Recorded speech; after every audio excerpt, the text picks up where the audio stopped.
दुकान का नाम माँ जगदम्बा बीज भंडार परवलपुर बस स्टैंड और कोल्ड स्टोरेज के नज़दीक में है। और हमने कट्टा बीज आपके ही एक किसान भाई पप्पू सिंह को दिया था और हमारे अनुसार उन्होंने लगाया और जैसे जैसे उनको मैं सजेशन दिया उस तरह से वो नहीं कर पाए और उनका गेहूँ खराब हो चुका था। फिर बीच में आकर हमसे मिले कि देखिए मेरा गेहूँ ज़्यादा पट गया है, अब इसमें मैं क्या करूँ। तो उनको मैं सजेशन दिया, आप उसमें एक दवाई और शरबत का उन्होंने प्रयोग किया। उसके बाद उनका गेहूँ अच्छा हुआ। एक दूसरा खेत था जिसमें उन्होंने बहुत ज़्यादा घास था, वो उसमें नहीं कर पाए, दवाई नहीं दे पाए।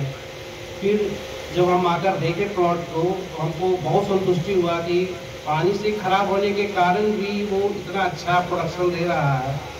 तब भी मेरे को विश्वास नहीं हुआ, क्योंकि जब कंपनी हमको ये गेहूं दिया था हमको इस पर फेथ नहीं था। रीजन किसी का गेहूं सुपर मोती का वीर था और वीर क्योंकि डिमांडेड था और लोगों को विश्वास भी इस पर बना हुआ था, तो पहला वीर ही मांगते थे और हमने सिर्फ 13 बैग ही बेच पाया। उसमें कुछ किसान का नाम था। उसके बाद फिर मैं दूसरा गांव भी गया, सेम डे ही हरनौत गया, वहाँ देखा वो और अच्छे किसान थे, उनका प्रोडक्शन इससे भी बेटर था। उसके बाद फिर 4 बैग हमने इस्लामपुर में दिया था, उस किसान से कांटेक्ट किया, फिर देखा उनका भी गेहूँ बहुत अच्छा था। फिर एक गांव था रुपसपुर, उधर बासडी के तरफ है थरथरी ब्लॉक में, वहाँ भी मैंने देखा, वहाँ का भी प्रोडक्शन बहुत अच्छा था, क्योंकि यहाँ से बहुत पहले वो लगा था।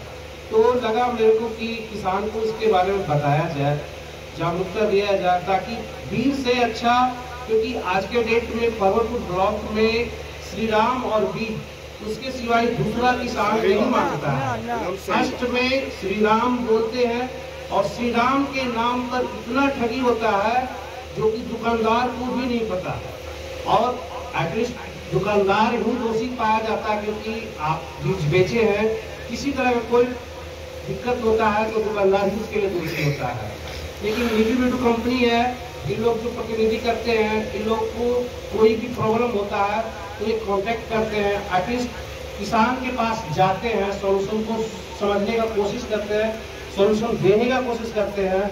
इसलिए मेरे को बहुत ज़्यादा फेथ है कि निजी का बीज लगाइए, और मेरा दुकान का बेस ही है निजी कंपनी। मैं इसी के सहारे आज भी मैं जिंदा हूँ और इसी को बेचना भी मैं पसंद करता हूँ। धन्यवाद।